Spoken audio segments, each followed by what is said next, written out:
Oh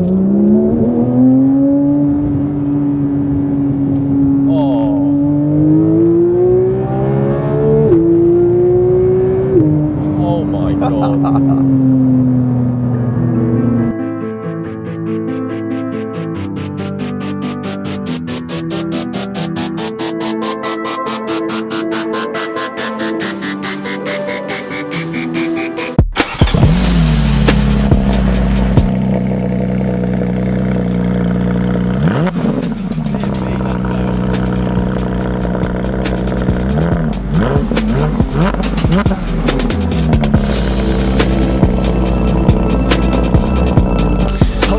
Welcome to the video. So today we have a 992 GT3 on the channel. This is the first time I've ever been in a 992 GT3 and driven one as well. And this belongs to Matt over here. I've lost him. Here he is, over here. So why have you bought a 992 GT3? And how did this come about? Do I need to answer? Well, when I met you, you had a RS6. Yeah. Then you got an R8. Yeah. Why the sudden jump from four-wheel drive to rear-wheel drive GT3? Proper cars. So I think mostly, well, being able to afford them, I always wanted to have a GT3 and like just couldn't have one. So the R8 for me was like a great kind of first, kind of starter supercar, or is it a supercar? Is it? I'd call it a supercar. Today's one, I think the Gen 2 is definitely a supercar. I had the V10 Plus, which was like, that was a sensational car. And I think, how Audi sometimes blow hot and cold on chassis and how it feels. I think the Gen 2, they got it absolutely right. But I loved that car, and it was great, like, car to kind of get started. Bought it in the pandemic, kind of loved it, all that kind of stuff. And then, I was sort of ready to move, and I was looking at getting a 991.2 GT3, and at the same point looking at getting a new daily. And it just happened to be that I was there at right point, right time. The 991.2 GT3 I wanted sold. And they said, well, look, buy the daily from us and we'll give you a slot for a GT3, and I jumped at it. So yeah, I lucked out massively on just being able to get into it. But it's like a car I've just wanted forever, basically.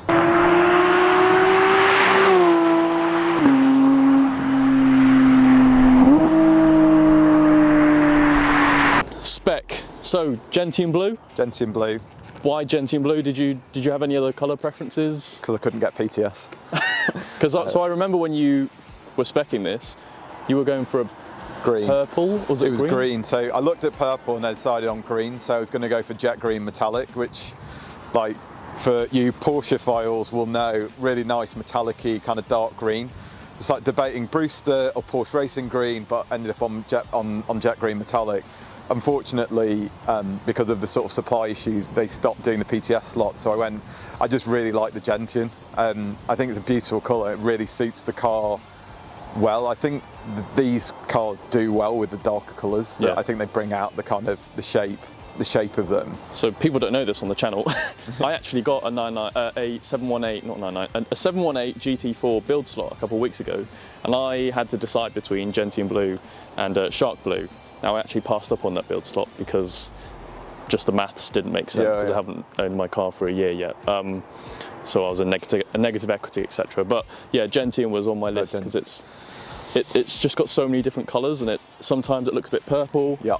Sometimes it's blue, and it's really nice. It's one of my favourite.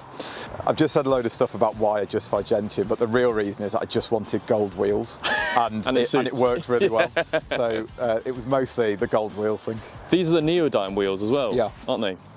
So it's the Saturnorum stripe and lettering on the door, and then the then the Neodyne wheels. You've got PCCBs. Yeah. So there's actually at the moment there's a parts shortage, so you can't get bucket seats. Yeah. So that was another reason why I passed up on my build slot, because you couldn't get bucket seats.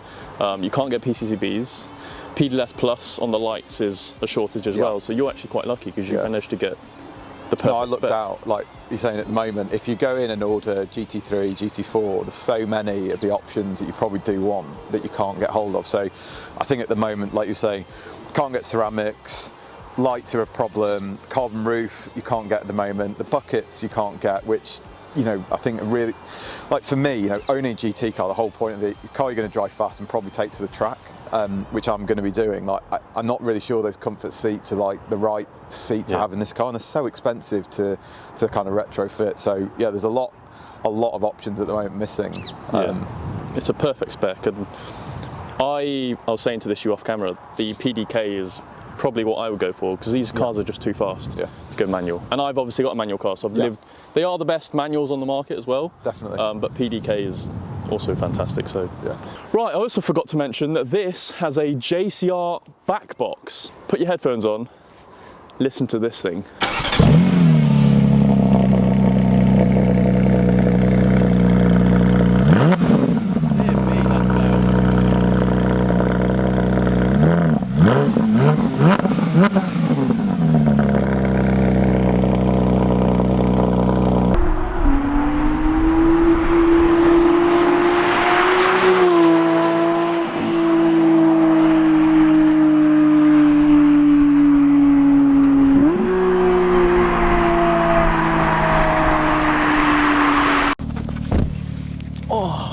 First time in a 992 GT3. But you feel it through, it feels different now that I'm in a driver. Yeah. So you feel it feels less busy. Yeah, because you're just a lot more in control of it. But like, yeah, as a passenger, it's just there's a lot going on. Whereas now, like, because you're sort of reading the road, you're sort of feeling it through the steering wheel. It feels a bit less so direct, though, isn't it? It's direct, but the steering isn't stiff or like really heavy. Oh, it's so light, the steering. It's so easy.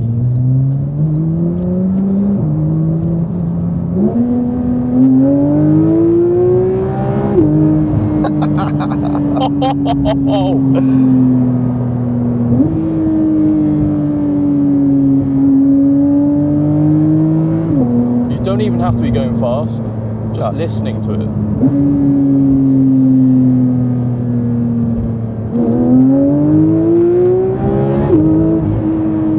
Deary me. And because it's NA, Deary it's just me. so just so immediate Linear. and so on it, and the engine just so motorsport, and it just urgency just wants more. Oh my! I got lightheaded then.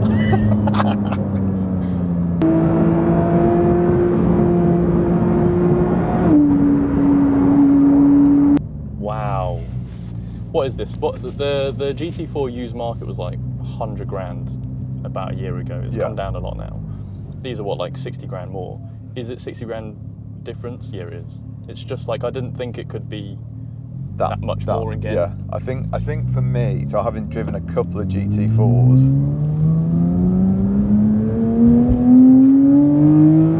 like I'm scared.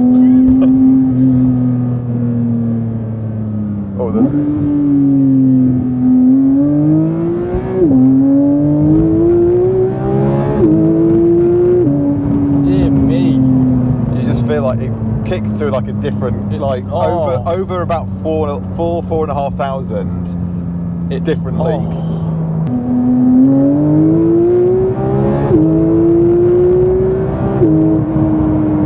Oh my lord! Like I'm actually a bit lightheaded. Yeah. Maybe it'll be different when it's warmer and you can just mash the throttle because.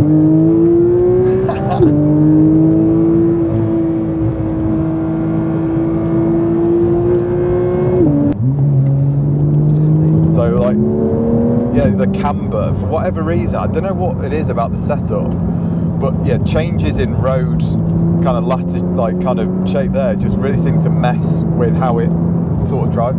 So I don't know if that's how the geo's been set up on it or whatever, but like it does seem to be. Road surface is busy and you get a lot of feedback. Camber seems to be that it just sort of unsettles it a bit. I don't know. Like, how wide are the tyres? Maybe that's could be that thing as well, because the M2 was bad on. It tramlined a lot as well, yeah.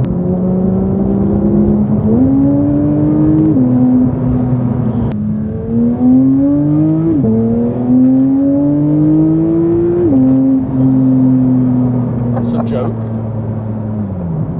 Like I'm not even pushing it. Yeah. You know it can do more. Yeah.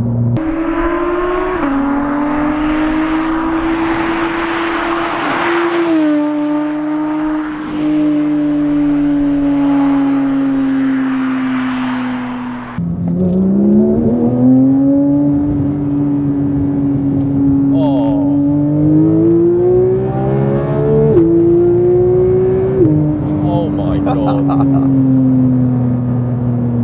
But yeah, that corner, like coming out the corner and pinning it down there, just epic.